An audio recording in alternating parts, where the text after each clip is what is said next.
Akkam jirtu daawwattoota koo YouTube irra jirtanii har'a kan sadarkaa afaan Ingiliffaa keessatti kan ilaaluuf jennu countable fi uncountable noun akkamitti fayyadamna. Kana wajjinis wal qabatee immoo few, a few, little and a little quantifierota kanas kana wajjin wal qabsiisnee haala kamiitiin akkan fayyadamuu qabnu ilaalla jechuudha. Kanaaf amma ka'umsi koo kanan har'a barumsa koo har'a kan itti xiyyeeffadhu quantifierii few fi a few, little and a little warra kana akkamitti fayyadamna kan jedhudha. Isa dura garuu wanta nun beekuu qabnu countable noun fi akka uncountable noun haala kamiin fayyadamuu dandeenya kan jedhudha jechuudha. Kanaaf gara barumsa keenyatti adeemnu giraamarii afaan Ingiliffaa keessatti wanni kun xiqqoodha, wanti kun guddaadha, wanni jedhamu hin jiru. Hunda isaa sirriitti beekuun barbaachisaadha. Fakkeenyaaf countable noun fi uncountable noun akkamitti akka fayyadamnu yoo barre xumura afaan Ingiliffaa keessatti jiran yookiin verboota immoo akkamitti fayyadamuu dandeenya kan jedhu isaa wajjinis wal qabachuu danda'a jaa ta'ee fi warra kana beekuun barbaachisaadha jechuudha. So, what are countable nouns? These are individual people, places, or things that you can count. Wanta lakkaa'amuu danda'u tokko, lama, sadii jennee lakkoofnee kaa'uu kan dandeenyu warra kanaan countable jennee yookiin lakkaa'amuu warra danda'ani jennee kaa'uu dandeenya jechuudha. For example, apple, you can say an apple, that means one apple, two apples. As biratti argitu jira. Amma keenyaaf singular yeroo ta'u, amma countable yeroo ta'u maaltu dhufa jechuudha? Singular noun fi plural noun kan jedhutu kanaatti aanee dhufa jechuudha. Kanaaf yeroo singular noun ta'u maqaa kana irratti maal akka dabalamuu danda'uu fi akka dabalamuu hin dandeenye ilaaluu danda'ama jechuudha. As bira yeroo dhuftan isheen kun tu yeroo jettu foormiin ishee yookiin unki ishee immoo maqaa kana irratti haala amma isin as biratti argitan kana irratti apples tu jedhameetu apple yoo jennate grammatically wrong wanna jedhu agarsiisa jechuudha. Kanaaf tu jedhameennaan as biratti it is must to add s. Two apples, a car, one car, two cars, three, four, two cars, three cars, four cars jenneetu kaa'uu dandeenya jechuudha. Friend, one, two, friends, three friends, a friend, tokko jennee yeroo kaa'uu barbaannu haala sanaan jechuudha. Kanaaf singular noun fi plural nounis kana wajjin wal qabateetu ilaaluun barbaachisaadha. Kun maaliif nu fayyada? Unka verbii afaan Ingiliffaa keessatti fayyadamnuuf baay'ee barbaachisaadha jechuudha. Yookiin afaan Oromoo keessatti xumura nun fayyadamnu irratti ga'ee mataa isaa qabuu fi warra kana addaan baasanii beekuun barbaachisaadha jechuudha. If you can naturally put a number directly in front of nouns, it can be accepted as countable noun. Lakkoofsa kamiyyuu tokkos jedhamu, lamas, sadis, afuris, shanis jedhamu lakkoofsa fuuldura isaa keenyennaan maqaan sun maalidha? Maqaa lakkaa'amuu danda'u yookiin countable noun jenneetu kaa'uu dandeenya jechuudha. Kanaaf countable noun irratti yaadni jiru kanumadha jechuudha. Kana beekameenaan singular yeroo fayyadamnu tokkodha. Plural yeroo ta'u immoo lamaa fi isaa ol yeroo ta'u plural noun jennee fudhachuu dandeenya jechuudha. Gara uncountable nounitti yeroo dhufnu uncountable nouns, these are substances, concepts, yaada ta'uu danda'a yookiin substances adda addaa ta'uu danda'a or collections that we can see as a whole. Adda baasneetu hin ta'in akkuma waliigalaatti yoo kaa'uu dandeenya ta'e tokko, lama, sadii, afur jenna yoo ta'e countable-dha. Kana gochuu hin dandeenyu yoo ta'e immoo akka maasiitti immoo ilaalla yoo ta'e immoo maal ta'a jechuudha? Uncountable noun. Uncountable noun kun afaan Ingiliffaa keessatti especially xumura wajjin yeroo fayyadamnu as biratti singular noun wajjin foormii isaan qaban almost tokko jechuu danda'ama. akka third person singular noun yookiin pronounitti verboota wajjin fayyadamuu danda'ama jechuudha. Kanaaf unka isaallee unka hiimota ijaaruu keessatti illee ga'ee mataa isaanii waan qabaniif kana tuffachuun barbaachisu sirriitti adda baasanii beekuun barbaachisaadha jechuudha. So we can see examples like which can be taken as uncountable nouns: water, milk, oil, air, oxygen, steam, rice, sugar, flour, butter, cheese, bread. Warri kun maal jedhamanii fudhatamuu danda'u? They can be taken as uncountable nouns jenneetu adda baasuu dandeenya. Amma kana lamaan maaliif hin fide? Few, a few, little and a little. Isaan kana wajjin akkamitti fayyadamna kan jedhudha. Akkuma beekamu few, a few countable wajjin fayyadamna. Little and a little immoo uncountable noun wajjin fayyadamna jechuudha. Kanaaf nu fayyada. Gara isattaanutti darbinaa few, a few, little, a little hima keessatti akkamitti fayyadamuu dandeenya. Garaagarummaan isaanii maalidha kan jedhu ilaalla jechuudha. Countable fi uncountable noun erga sirriitti ilaalleeti quantifierota kana keessumaa barumsa ko'arraa kan irratti xiyyeeffachuu barbaadu quantifierota kana haala akkamiitiin hima keessatti fayyadamna kan jedhudha. Kun immoo qormaata adda addaa irratti keessumaa kutaa 8 12 irrattis irra deddeebiidhaan waan dhufaniif barattootaaf gaaffiiwwan garaagarummaa fidan jedhamanii beekaman keessaa tokko jaatee fi warra kana beekuun baay'ee wanna isin fayyadamatti fakkaata. Kanaaf sirriitti hordoftanii garaagarummaa isaaniitu beektanii. Silamma kanan kaasee countable noun fi uncountable noun akkamitti adda baasuu dandeenya kan jedhu kanan kaasee fi few, a few, little, a little warra kana wajjin wal qabatee akkamitti fayyadamuu dandeenya. Kana crisscross goonee fayyadamuu dandeenya. For example, little cannot be used with countable nouns. Few or a few cannot be used with uncountable nouns. Few fi a few garaagarummaa mataa isaanii hiikaa irratti yoo qabaatan iyyuu kan nuun fayyadamuu qabnu garuu countable noun wajjin qofadha jechuudha. Little, a little immoo yeroo bira dhufne ilaallu kan nuun fayyadamnu uncountable noun wajjin ta'ee hiikaa garaagarummaa hiikaa garuu mataa isaanii qabu. Isa hima keessatti akkamitti akkasin adda baafachuu dandeessa. Exampleedhaan booda ilaalla. Garuu maa'inni isaan kan jedhu mee ilaalu. Kun arfan isaanii quantifierotadha. Quantifierota gosa adda addaatu afaan Ingiliffaa keessa jira. Isaan keessaa warri kun warra kana arfan har'aaf kan isiniif fide dhufe warra kaan immoo yeroo biraa ilaaluu dandeenya jechuudha. Few, it is must to use few with countable nouns or with a countable noun. What is the meaning of few when we use in sentence?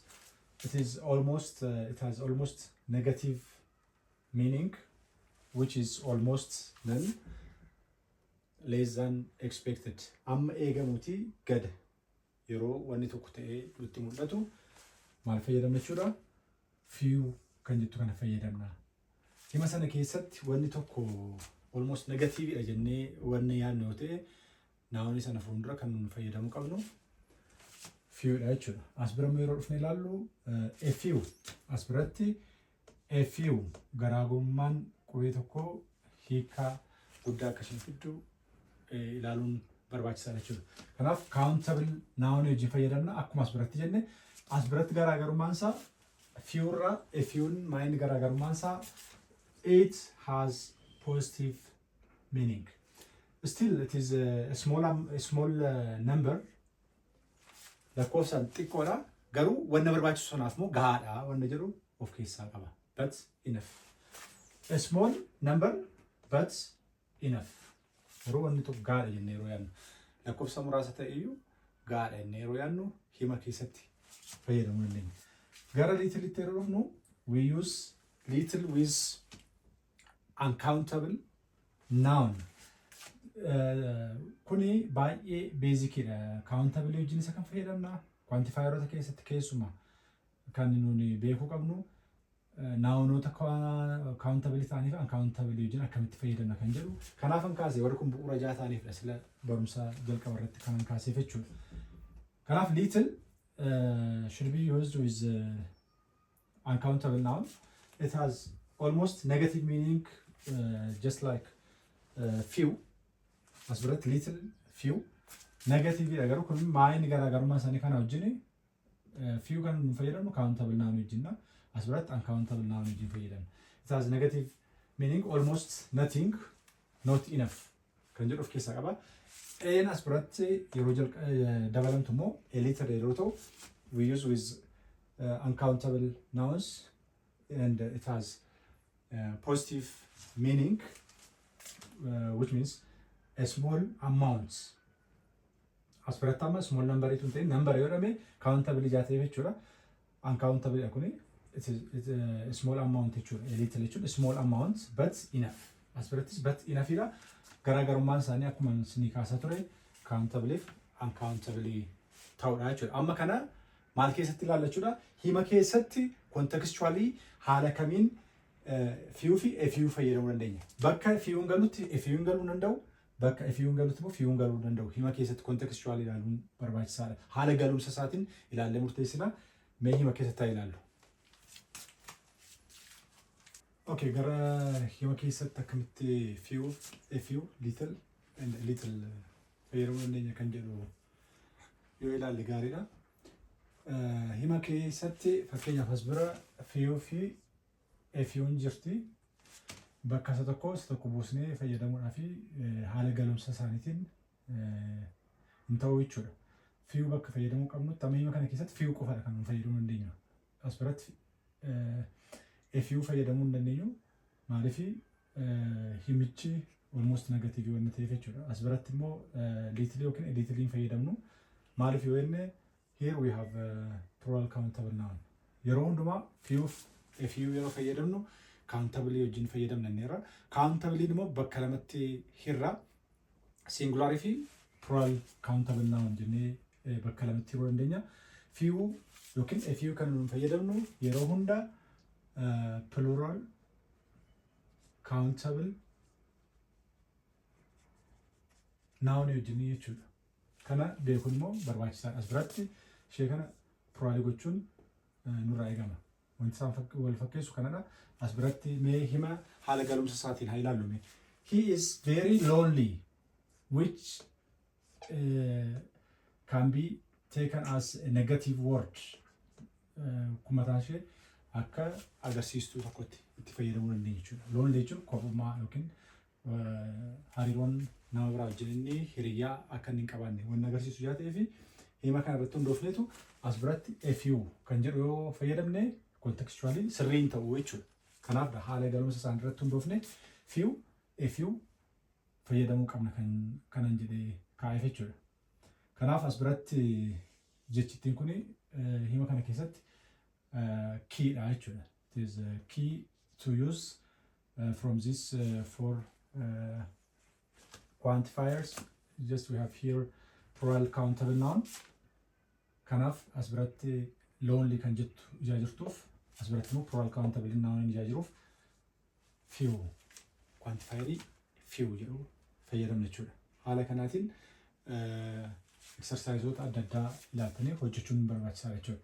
As bira dhufnee ilaallu as biratti amma a few fayyadamne I am happy. As you can see here, this word is quite positive word.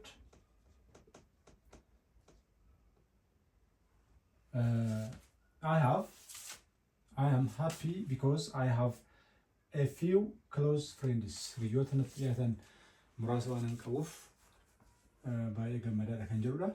Kanaaf waa'ee gammachuu waan ibsu yoo ta'e immoo quantifieroon fayyadamnu positive meaning implication kan qabdu a few kan jettu kana fayyadamna jechuudha. Maal jechuudha kuni I have some friends which are enough for me. Kanaaf hiriyoota ga'aa ta'an qaba. Kanaafis ani gammadaadha kan jedhu of keessatti qabata. As bira dhufnee immoo kan amma lamaansaa himoota adda addaa keessatti exersaayisii adda addaa keessatti fayyadamuudhaan ilaaluun barbaachisaadha jechuudha. Haala kanaatiin deddeebitanii yeroo hojjettan garaagarummaa isaanii easily adda baafachuu dandeessu. We must rush. Ariifannee deemuu qabna hin jedhu of keessatti qaba. We have little time before the train leaves. Baaburri socho'uusitiin dura yeroo baay'ee muraasa qabna. Amma fakkeenyaaf mee daqiiqaamaan haa ibsinu. Lafa isaan jiranitti baabura sana bira ga'uu yookiin konkolaataa sana bira ga'uudhaaf daqiiqaa 5 yoo barbaachisa ta'e namoonni kun amma isaan daqiiqaa isaan qaban daqiiqaa 2 ta'uu danda'a. Kanaaf gahaa miti jechuudha. Haala kanaatiin kontekstii kanaan liitirii fayyadamna. Haala exceptionality yoo ta'e malee bakka sana ga'anii lafa barbaadan deemuudhaaf hin danda'anii. We don't have enough time. Kanadha meaning isaa. We might miss it. Daqiiqaa 5 barbaada yoo ta'e daqiiqaa 2 gidduutti kana dafanii deemanii hin ga'uu kan jedhu mataan isaa gaaffii keessa jira. Kanaaf kontekstii kanaaf liitirii fayyadamna jechuudha. Timing immoo it is uncountable. Uncountable noun. Kanaaf liitirii yookiin liitirii fayyadamna. Haala galumsa isheetiin immoo as biratti liitirii fayyadamna jechuudha. A little we can relax. Relaxing jechichi kuni positiividha. Bakka isaan ga'an fakkeenyaaf akkuma as biratti geenye daqiiqaa 5 yoo ta'e isaan immoo daqiiqaa 7 fa'aa qabu yoo ta'e kanaaf sa'aatii ga'aatu muraasa qabu garuu ga'aa kan ta'e qabu jaa ta'ee fi as biratti haala galumsaatti we can relax jennetu we still have little time jechuu dandeenya. A little time haala galumsa isaatiin as biratti a little qofa fayyadamuu dandeenya jechuudha. Here we have uncountable noun. Garaagarummaa isaanii kanadha. Sila kanan barumsa jalqaba irratti kaase waa'ee countable fi uncountable noun plural countable nounidhaaf kan nu fayyadamnu quantifierota kana lamaadha. Plural countable noun. Countable noun ta'ee garuu plural countable nounidhaaf few fayyadamna. Kun negatiividha, kun positiividha. As bira immoo dhufne uncountable noun wajjin immoo little fi little fayyadamna. Haala galumsa isaatiin little negatiividha, little immoo positiividha. Kanaafdha countable fi uncountable adda baasnee beekuu qabna kan jedhudha. Har'aa fi barumsaan isinii qabadhee dhufe kana fakkaataa galatoomaa YouTube kana namoota bira ga'uu akka danda'uu fi subscribe gochuudhaan like gochuudhaan commentii gochuudhaan akkasiin na tumsitan isin gaafadha galatoomaa.